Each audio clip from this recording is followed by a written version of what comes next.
welcome to episode 7 of our question and answer series. The first person, Sam Bingham, who left a comment on last episode 6. Enjoying these videos, good stuff. Like to ask a couple of questions in regard to alcohol. How detrimental do you think heavy drinking 1 to 3 times a week is to your lifting and sports performance?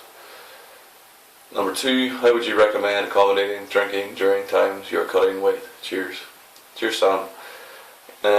Okay, so the first question. Heavy drinking is very detrimental to heavy lifting and sports performance in general, but especially the day after or the days following the night you've been out drinking or the day you've been out drinking heavily.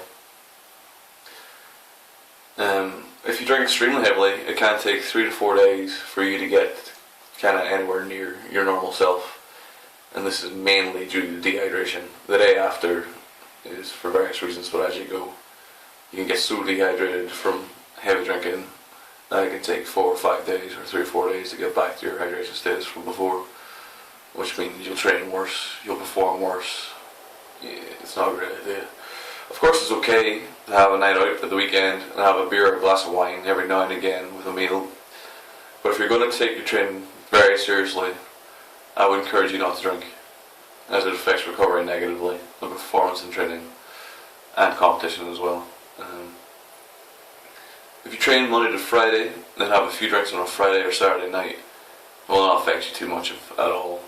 It really depends on how much you drink and when you drink and when you train. So I would advise you, if you're going to drink, to have it localised in the week to a Friday or Saturday night, and if you're going to drink during the week, drink very moderately, like a beer or a glass of wine, not half a bottle of wine or a bottle of wine. So, I hope that answers your question. Question 2, how would you recommend accommodating drinking during times you're cutting weight? When you're cutting, you should first move your drinking into your cheat day or meals, as this will allow you to plan and perform some form of damage control. You can also make choices about what you drink that are lower in sugar and calorie content. So choices like red wine, whiskey with no mixer, or vodka soda, any spirit and 0 calorie mixer really are good options to drink and will not affect your weight loss too much. But they don't taste as nice as beer. That's the reality of cutting. Anyway, cheers. Next person, Deanne. A few follow-up questions. Can you discuss your recovery routine, i.e. foam rolling, contrast shower, mobility and stretching? How do you psych yourself up for PB attempts? Do you have scenarios, emotions, zones you enter? Your lists are so technical and effortless. Anyway, fantastic and sensible information. Thank you very much for the comments, D. And to answer your first questions, my recovery routine consists of the following. Large meals directly after training, containing 100 to 150 grams of protein and 150 to 250 grams of carbohydrates after heavy sessions, and I always shoot to have 7 to 9 hours of sleep every night. If somewhere in particular is particularly tight, I will roll it out. So for instance, if my lower back is hugely tight to the point where I can't move properly, I'll roll it out to loosen it off. That's more for the acute effect of being able to move around than it is for actual recovery. What I like to keep sight of, and what I would stress to anyone watching this, is that your macro strategies, i.e. your food intake, your sleep, your hydration status, are the variables you need to consider above all others and get locked in first. Most people don't realise that they require more sleep than others. If you engage in heavier high volume training, it can take upwards of 8 to 10 hours of sleep a night to fully recover from what you're doing in training. Working off a sleep deficit is much more harmful to your performance than not feeling loose. So if you're not sleeping properly, you're going to negatively affect your training and performance much worse than if you're not stretching and foam rolling. Micro strategies like foam rolling, heat treatment are not really going to make a massive difference to your recovery rate, especially if those other 3 bigger strategies are not taken care of. If you're looking for the extra percentile in your recovery and you have everything else locked in your routine, you're sleeping enough, you're eating enough, you keep yourself hydrated, then sure, go for it, but don't expect miracles. Don't expect miracles what you probably will get will be a placebo effect, but it will be a measurable difference if you believe in it. I myself don't really engage in too much of the micro strategies, especially not heat treatment, because I don't really perceive it to be worth the effort, but it's up to you. Stretch and mobility aren't really recovery, they're preparation in my opinion. If you can't reach an optimal position in a lift, then you need to stretch or do some mobility work to aid in your ability to reach the correct positions.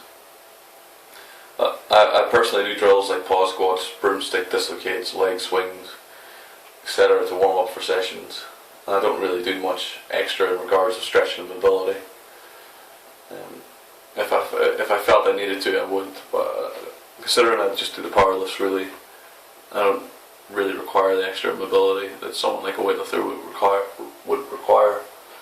So hopefully that answers your first question. Your second question regarding psyching up. I try to avoid psyching up too much for lifts in the gym, as it raises the level of psychological arousal you need to perform in training. So if you're constantly psyching up for sets, if you psych up from the bar up to your working weights, then you're going to require to be in that state of arousal to perform at the same level day in, day out, which takes away from the positive effect getting psyched up could have for you in a scenario like a competition or a personal best attempt. So I try, if I'm doing a program that's sets and reps, I don't psych up at all. I'm always I'll constantly listen to some kind of aggressive music usually. That helps me get in the mood, but I try not to put too much effort into it.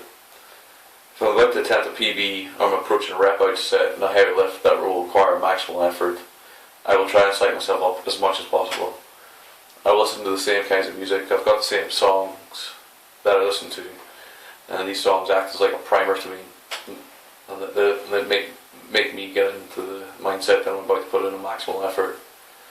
I'm going to leave nothing in the set. I'm just going to go for it till I physically break down and can't do it anymore.